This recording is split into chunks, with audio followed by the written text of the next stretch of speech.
Okay, so this is going to be I guess you might want to call it like an introduction to year one arithmetic, which I don't know why I didn't make it earlier. But yeah, so this is year one arithmetic introduction. Um so when I first learned arithmetic, like basic counting and things like that, um I learned through the use of a number line. And you basically start at 4 and you count 1, 2, 3. Okay, I'm on 6.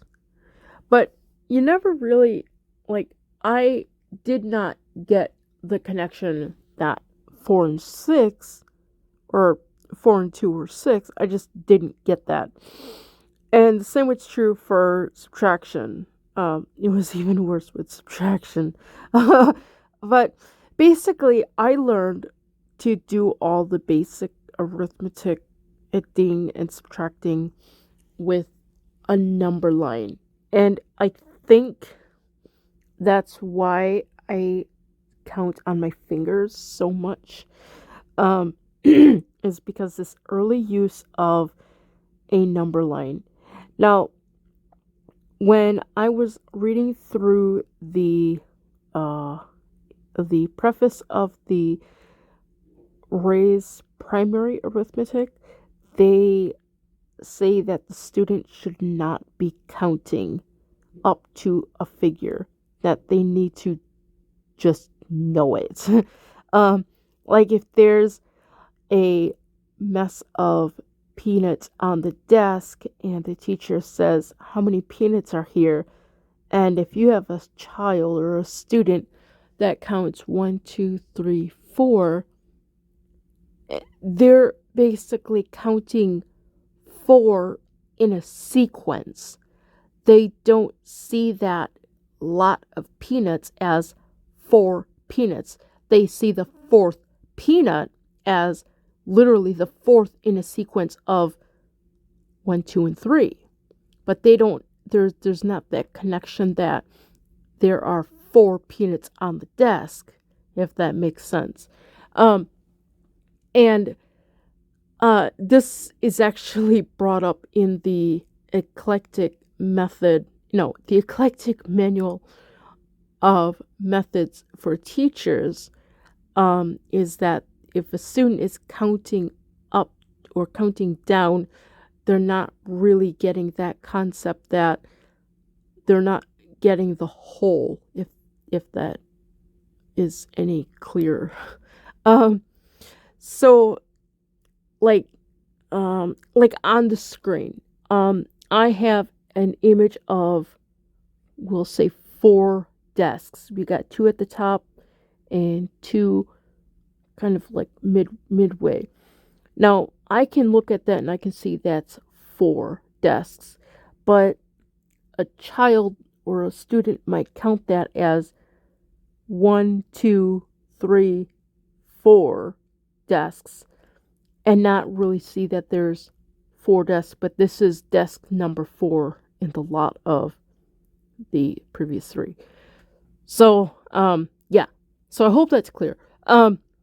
So that's why I believe that I have poor number sense, because I did not learn the grouping of what 4 was by sight. Now, when I first started working with teacher, he too noticed that my basic arithmetic was bad. And so we started working with the Ray's new primary book. Pretty much all the books we're using right now are on public domain. One is just like super easy for, sharing and things like that. And 2, it's there. So why not use it? um, and 3, there's not a whole lot of fluff. It's just, it's kind of like you open and go type thing. So yeah. Um, So we first started working with Ray's primary arithmetic. We started with the addition unit, and I was going through there. It's like, okay, this is easy, but I'm still putting strikes on the chalkboard for my counting. I'm still counting on my fingers. I'm still having difficulty with 6 plus 8, you know, um, things like that. It's like I was really frustrated. So, I brought this up and we talked about it. I did some research and, I ran across the Eclectic Manual of Methods for Teachers, and so I started reading the arithmetic section in that book, and I started taking notes. I'm like, wow, this is really fascinating, and to think it actually makes sense. um, so basically, what they do, is they do when a student first comes to the schoolhouse, or when the teacher finds out they're getting a new student, they will do um, an assessment to see what the student knows, where is the student, to kind of see, okay, just that general information. And I think, that should be pretty self-explanatory. Um, and so then after the assessment, the student will go into the appropriate um, year level. Um, and so the year basically was nothing more than the content learned. Like in year 4, you had to learn a set amount of content. It wasn't necessarily like based on age or anything. It was like based on, your physical knowledge of, do you know this information that's being taught at this year? Um, it'd be like you can't learn to write, like do composition stories and stuff, until you know like the basic parts of grammar, things like that. So things like that. Um, so with arithmetic, what they do is for primary, since that is what we are covering. For primary year, what they do is the students learn first what the numbers are.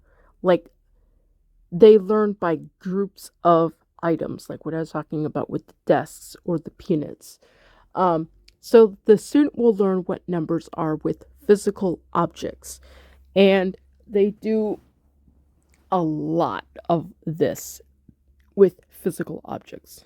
Um, they learn with like chalk, books, pencils, beads, trees, anything they can get their hands on or touch, desks.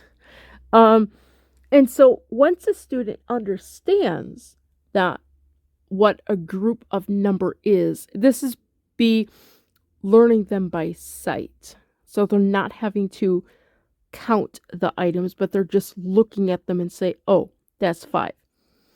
Now obviously when it gets into the larger numbers, it's going to take a bit more time, but yeah, they are encouraging that the student be able to look at a group of items and recognize that's 8 boys, or that's 7 girls, or whatever. That's 2 buildings.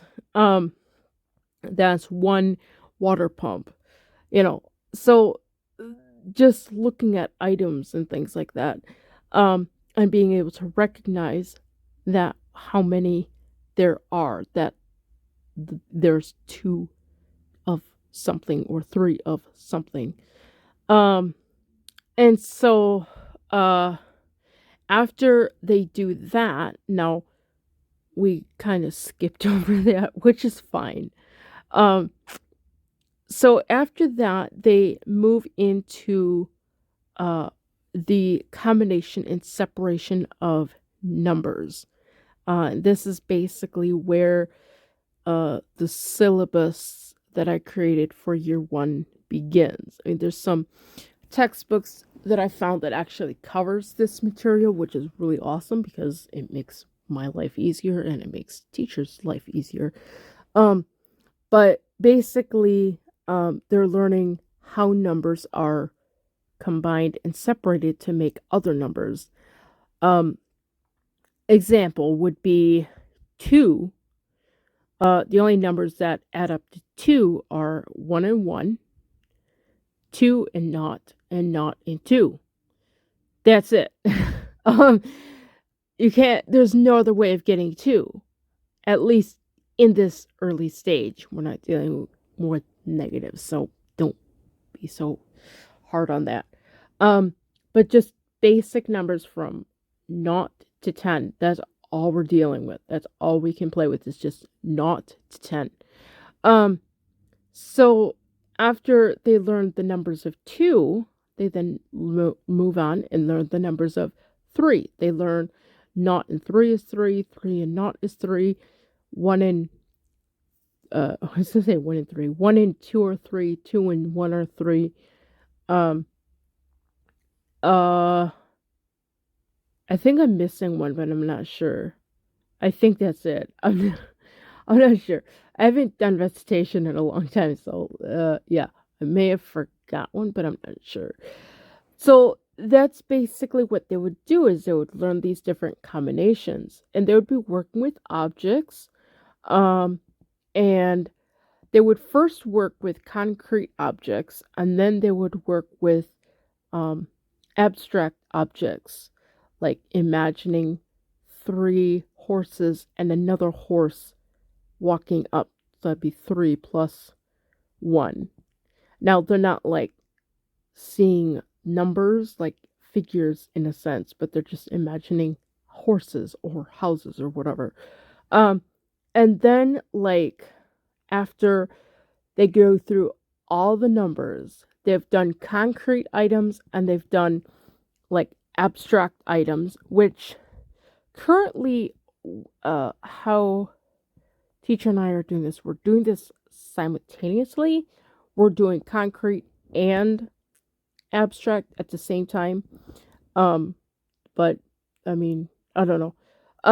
So that's how we're doing it. But you might want to go through and do all the combinations with just concrete items and then go back and do it with abstract. That's exactly how the manual puts it together. But then again, they are dealing with children. um, so their brains are going to work differently than someone who may be older.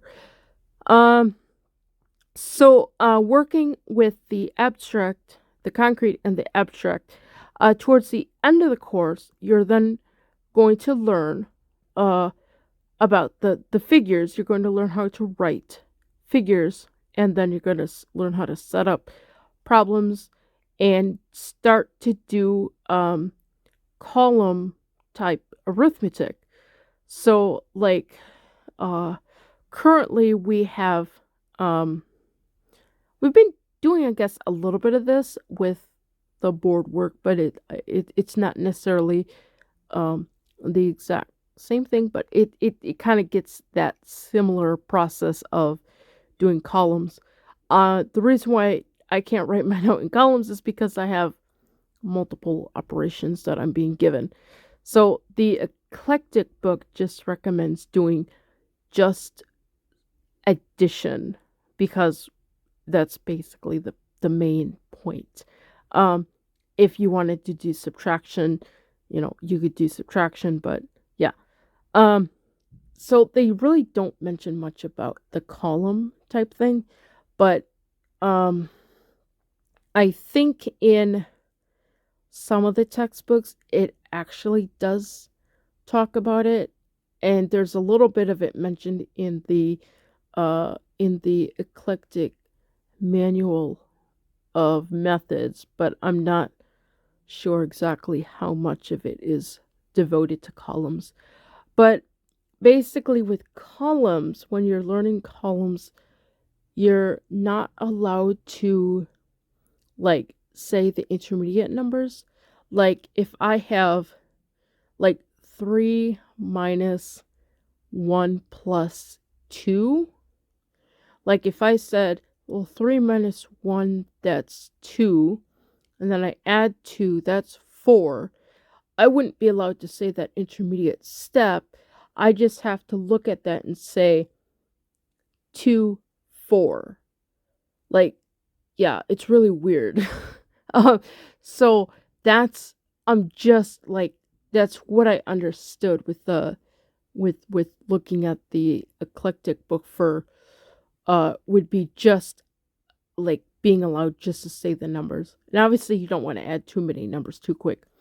But for teaching the actual figures, before you do columns, you have to teach the figures. And so towards the end of the course, I will be working on figures with Braille, but this could easily be done with print as well, which obviously.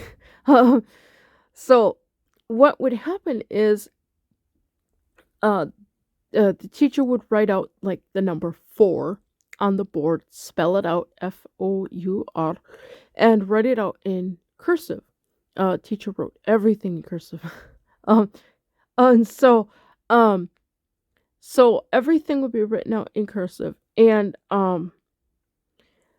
the teacher would write out the number 4 spelled out, and then they would write the figure, and the students would have like 4 apples or something, and they would have to learn that the number 4, well, first they would learn that the 4 apples, that's how you spell the word for, and the Arabic number, this is how 4 apples is represented, and that's how they learn their basic numbers.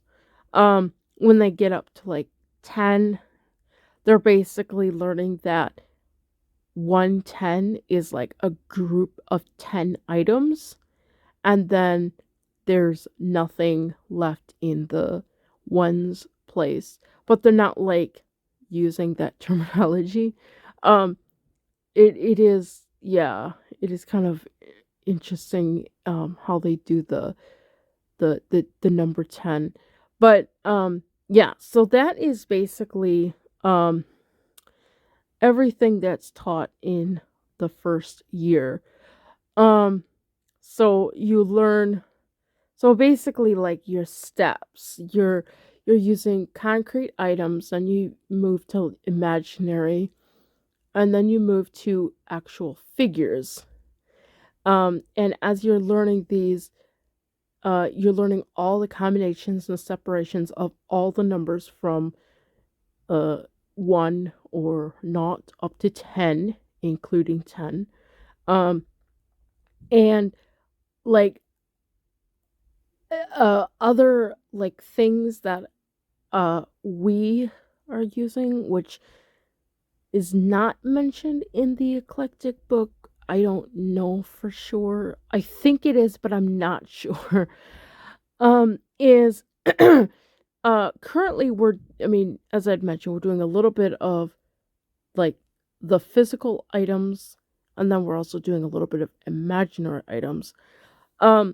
But we have not yet introduced what's called recitation, where the student has to recite their tables that say, let's say the number 4, they'd have to recite the tables that add up to 4, and the subtractions problems that add. And so when the student is able to recite that, they can then, they'll add it to the other tables that they've been working on, and eventually they're reciting all their tables from not up to 1, no, up to 4. And as they're continuing to add numbers, they're still doing recitation. And then as they're doing, or after they do recitation, when they have the recitation to a point where they don't really have to think about it, they don't have to, it's starting to get more fluent, then they could start doing like copy work. They could write out the tables from memory. They could write out like a page or two, or however many pages, or times that you want the person to write out the table. They could write out the table. This could be good for like people who like to write, or people who need to see what they're writing. Um, and they could also do recitation at the same time. Now, me, when when I start incorporating more Braille, I will hopefully be able to do more Braille and get my Braille writing a bit more faster without having to think, because currently with all my Braille, I'm thinking really hard. Um, so I need to do more Braille work on that. But we haven't yet introduced Braille yet into mathematics. I'm trying to think what else. Oh, recitation. After the recitation is, I would say, somewhat fluent, or getting to that point. Um, at that point, once a student can recite the tables and they're not having to think, they could then begin to slowly push towards speed or velocity. You could use a metronome for that. You could use a timer. Um, all sorts of things like that. Um, Let me see what else. Copy work could also be done the same way. Um, Being able to write out the table, but like not being able to just like scribble it out, but like write it out and write it out really neatly, and being able to really fine tune the writing muscles. Although, like in this level, you're not like doing a lot of writing. Um, but yeah. Um, or just sort of another one. The other one is flashcards. Like, I don't think they had flashcards in the 1800s, but obviously we have them all over the place. Everything from primary arithmetic up to uh, you know, biology and chemistry, and there's flashcards for literally everything nowadays. Um, so like with flashcards, those could be incorporated with the learning process, kind of like with what I'm doing. Um, like with the fours, I had to pull out all the numbers that add up to four and their subtractions, and that's kind of one of the things. Now, we haven't set like goals of like speed or anything, which I don't know if we're going to do that, but I would think after we get to a point, then he would start to want like more velocity on the flashcards, like with just going through and just reciting the answers. Um, but yeah, so flashcards can be added. Um, the Eclectic book, they say to learn subtraction and addition and subtraction together, and then multiplication and division together. Um, Now, the book, the couple books that we're using right now for year one, it does incorporate some of that, but it doesn't incorporate it like, now we're going to multiply, or now we're going to divide, or whatever. But it just has like that basic concept. Like, if you have two boys and four boots, how many pairs would go to each boy? And so the student would have to know, oh, well, that would be one pair goes to each boy, and there'd be, obviously two boots in each pair. But I'm not real, I'm not real fluent at that. So even that, I would like to go through those sections and kind of work through them, just get that understanding, just working physically with items or something.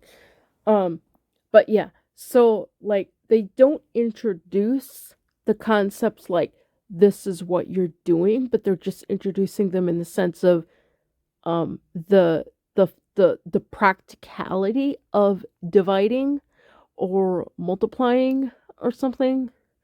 Um so yeah. Um And like I said, all the books we're using is everything is like on the internet. I'll I don't know. I guess I could post them. I don't know. But yeah. Um I'm trying to think if there's anything else. Oh, examinate. I don't know if I talked about like how a student was able to go on to the next section if they were given an oral and written examination at the end of study, and they would have to recite the table or they would have to write out the table, and then have to do it like really, really well, and they have to recite it really, really well, like to a point where they don't have to think, they just know it. Um, and or else the teacher would like give the student a whole bunch of problems, like just mixed up, and so we have to answer them. Um, and so yeah. Um, let me see.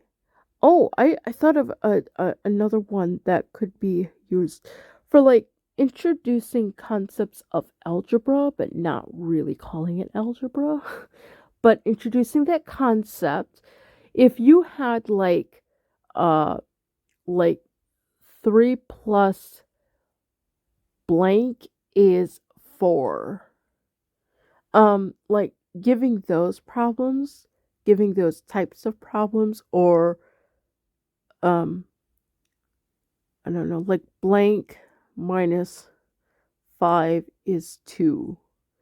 You know, giving those types of problems will introduce the concept of algebra, but it's not really like really hard because the student should be able to either through knowing the tables or knowing like doing the opposite, they would be able to get their the answer. But doing things like that is also a good as far as like just getting the student to think outside the basic 2 plus 2 is 3 plus 6 is, as that can get old really quick. So, like that, I would recommend like doing that like later after the student has a pretty good understanding of the numbers and all that stuff. That could be like added at like near the end of the year one course, but that could be something, it would just cause the student to think a little bit differently. And technically when you do algebra, that's what you're doing, is you're just doing the opposite operation sometimes, especially if you're doing like that very first level of algebra with figuring out what x is and figuring out what y is and all that other stuff. Um so yeah. Um so that's kind of what we're going to be doing. So that covers that. When I get out of year 1, I will hopefully be able to do like an overview or an update or whatever. Um, but then like year 2 will be a little bit more on top of year 1, and then so on and so forth. So yeah, so I will put like books below if people are just curious. But yeah, okay. Well, talk to you later.